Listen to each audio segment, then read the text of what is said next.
문제는 이제는 과연 우리의 해양 경찰은 그 순간에 지난주 수요일 아침 9시 사고 순간에 적절하게 했느냐는 거죠.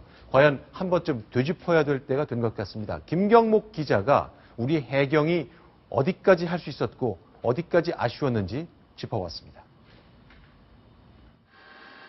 세월호의 구조 요청 후 목포해경 경비정이 현장에 도착한 건 사고 당일 오전 9시 30분쯤. 선체 대부분이 물에 잠긴 건 10시 반쯤입니다. 1시간 정도 선체 내부 구조가 가능했다는 겁니다. 이 시간 동안 배 창문에선 구명조끼를 입은 승객 다수가 손을 흔들며 구조를 요청한 것으로 알려졌습니다. 어느 학생이 또 울면서 삼촌 저 배 창문만 깨주면 우리 친구들 다 나올 건데 그 창문에 갇혀서 못 나오고 그런다고. 해경이 현장 구조대에 선체 내부 진입을 지시한 건 오전 11시 24분. 구조대가 도착한 지 2시간 만입니다. 하지만 세월호는 300명이 넘는 승객과 함께 물 아래로 사라진 상태였습니다.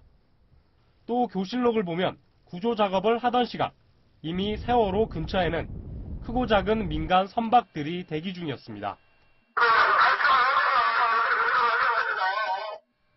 밖으로 탈출한 승객은 민간 선박에 맡기고 해경이 선체 진입을 시도할 수도 있었다는 얘기입니다. 해경은 당시 상황에 대해 탈출한 승객을 구조하는데 여념이 없었다고 밝혔습니다. 세월호 선체 내부 승객이 구조를 기다리던 안타까운 시간. 해경의 초기 대응과 뒤늦은 선체 진입 지시가 적절했냐는 논란이 일고 있습니다. 채널A 뉴스 김경목입니다.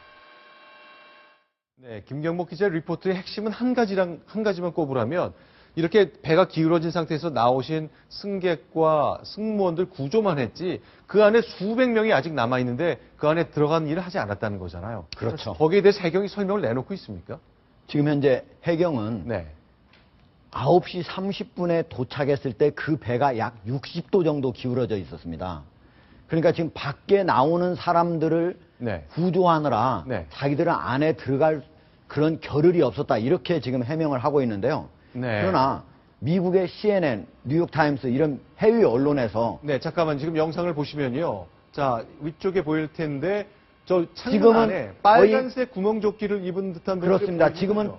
90도를 넘어서 약 120도가 기울어진 상태고요. 네. 지금 저 안에 네. 공기로 이렇게 들어갔겠죠. 그래서 저 안에 갇힌 사람들이 네. 조끼를 밖에 창문에 대면서 구조해달라고 요청을 하고 있는 장면입니다. 그런데 네. 해경이 저때 도끼만 가져와서 창문을 깼더라도 네. 충분히 그 사람들을 구조할 수 있는 상황입니다. 그 네. 전에 당연히 저렇게 되기 전까지도 안에 들어가서 밧줄을 내려주거나 네. 아니면 직접 들어가서 탈출을 시킬 수도 있었는데 네. 그것도 하지 아니했고 그 다음에 저렇게 완전히 기울어진 상태에서도 창문만 깨주어도 네. 바로 탈출이 가능했는데 그거를 하지 않았다는 겁니다. 네, 그렇기 자, 여기 때문에 보면 예, 화면을 좀 가까이 클로즈업해서 봤으면 좋겠는데요.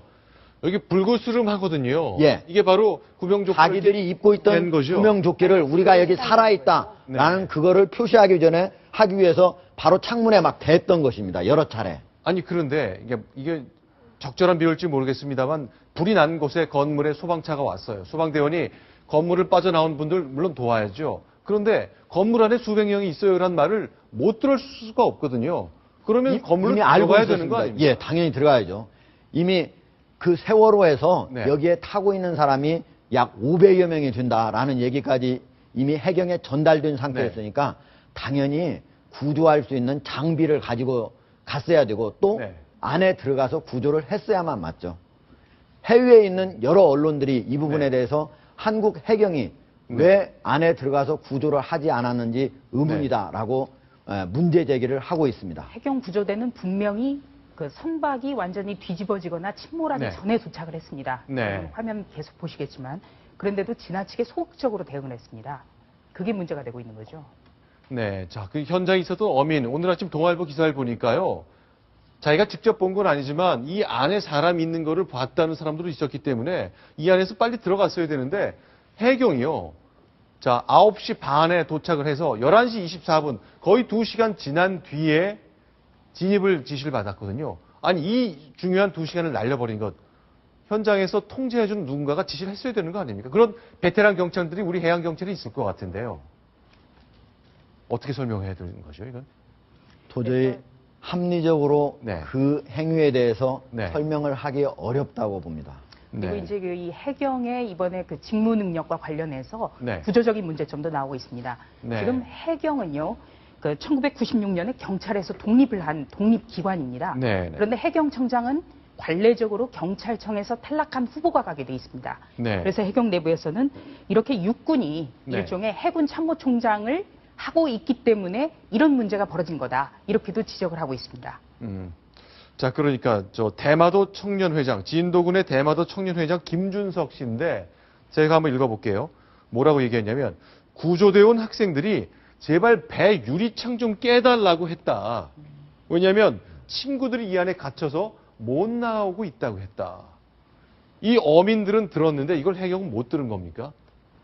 이와 관련해서 뭔가 좀 조치가 있어야 될 것 같고 수사가 좀 진행이 돼야 될 것 같은데 지금 현재는 수사의 주체가 검찰과 해양경찰이죠. 네. 그러니까 해양경찰이 스스로를 수사해야 되는 상황이죠. 그렇습니다. 네, 그런데요, 지금 이 부분에 대해서는요, 네. 검찰이 해경에 대한 조사도 진행을 한다고 밝힌 상황입니다. 네. 왜냐하면은 해경이 특수구조대가 언제 출동했는지, 언제 현장에 도착했는지에 대해서 계속 말을 아끼고 있는 상황이거든요. 네. 그러니까 과실을 숨기고 있다고도 볼 수 있습니다. 그리고 방금 또 다른 소식이 들어왔었는데요. 네. 현재까지 영장이 청구된 아까 영장 실질 심사를 받은 그 인원 4명이 현재 네. 구속된 상태로 알려져서요.